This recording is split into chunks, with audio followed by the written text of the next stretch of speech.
आताची मोठी आणि महत्त्वाची बातमी आपण माढा लोकसभा मतदारसंघातून पाहतोय। कारखान्याच्या जप्तीच्या कारवाईनंतर अभिजित पाटलांचा भाजपला पाठिंबा आहे। आताची सर्वात मोठी आणि वेगवान घडामोड आपण या ठिकाणी पाहतोय।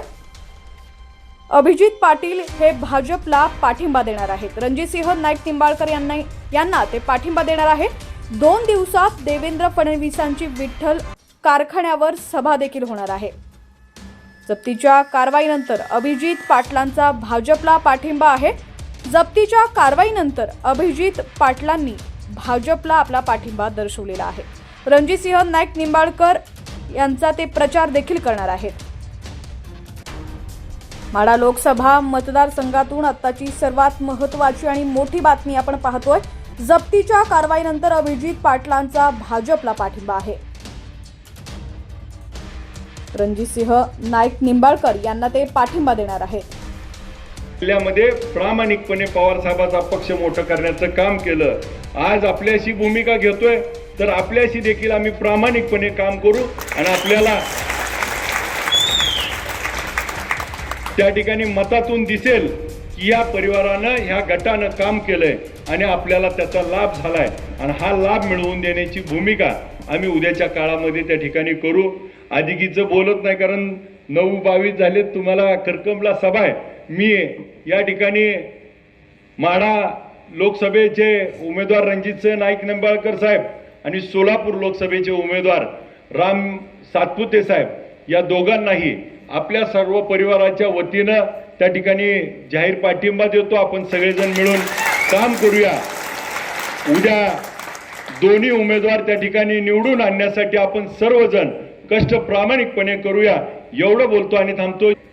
मोळी टाकायला आल्यानंतर प्रवीण दरेकर साहेब देखील त्या ठिकाणी होते। मी त्यावेळेस देखील आपल्याला सांगितलं होतं की हा समोर बसलेला माझा सभासद म्हणजेच माझा पक्ष आणि त्यावेळेस देखील तुम्ही माझी खिल्ली उडवली होती। एक इकडं बसलाय तिकडं बसलाय तरी ही म्हणतं ही माझी जनताच माझा पक्ष। परंतु आज मला या माझ्या सभासदासाठी कर्मचाऱ्यासाठी या विठ्ठल कारखान्यासाठी राजकीय भूमिका त्या ठिकाणी मला वेगळ्या पद्धतीने घ्यायची वेळ आली आहे। परंतु यापेक्षा महत्त्वाचं आहे की कारखान्याला मदत होणं।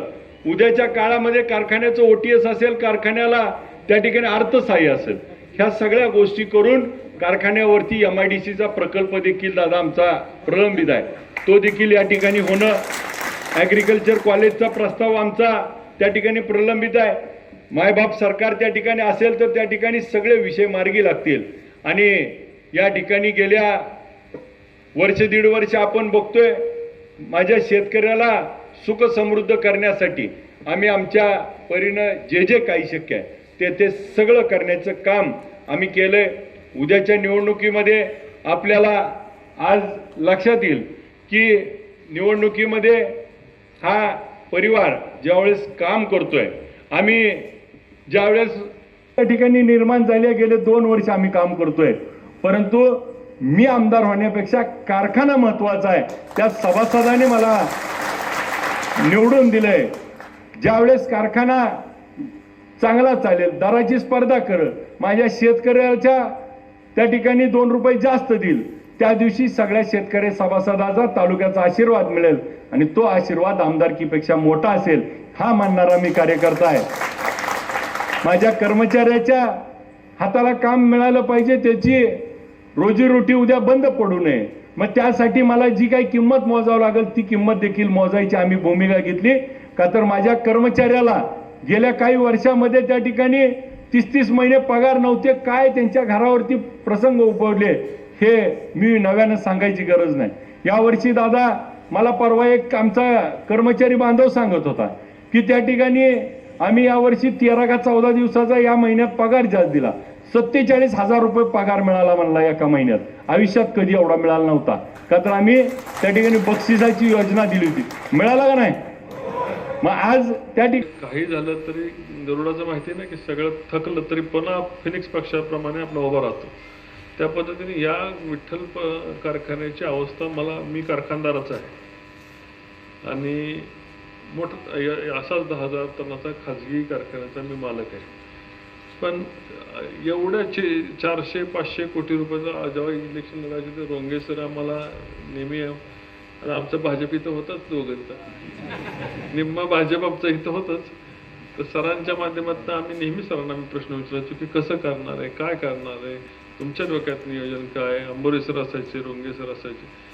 तर त्यांचं एकच म्हणणं असायचं की आबाचं धाडस आहे आणि 3-4 कारखान्याची यंत्रणा आणि एवढ्या वेगात कारखाना त्यांनी चालू केला.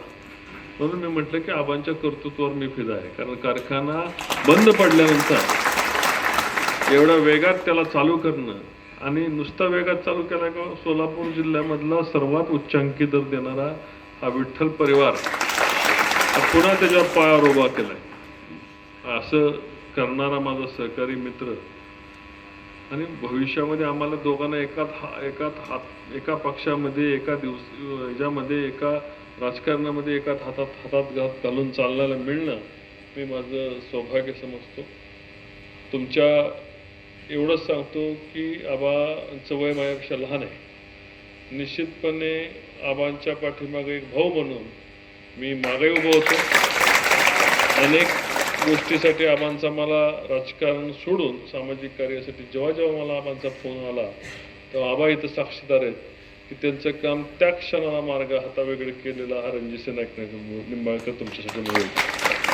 चे नेते विठ्ठल कारखान्याचे चेअरमॅन आणि शरद पवारांच्या बरोबर या लोकसभा मतदारसंघाचं संपूर्ण प्लॅनिंग जे करत होते तर ते अभिजित आबा पाटील यांनी आज या ठिकाणी पाठिंबा मला दिलेला आहे. राम सातपुते साहेबांना पाठिंबा दिलेला आहे. मी भारतीय जनता पार्टीच्या वतीने त्यांचे व त्यांच्या विठ्ठल परिवाराचे आभार मानण्याकरता मी या ठिकाणी आलो होतो. मी आपल्यामार्फत या संपूर्ण परिवाराच्या बरोबर पुढे जाऊन कारखान्यासाठी लागणाऱ्या मदतीसाठी आम्ही मदत करण्याचा शब्द दिलेला आहे. जय हिंद, जय महाराष्ट्र. लोकसभा 2024 तसंच राजकीय घडामोडी पाहण्यासाठी HPN मराठी न्यूज चॅनलला सबस्क्राईब करा आणि बेल आयकॉनवर क्लिक करून नोटिफिकेशन्स मिळवा, जेणेकरून आमचे अपडेट्स लवकरात लवकर तुमच्यापर्यंत पोहोचतील.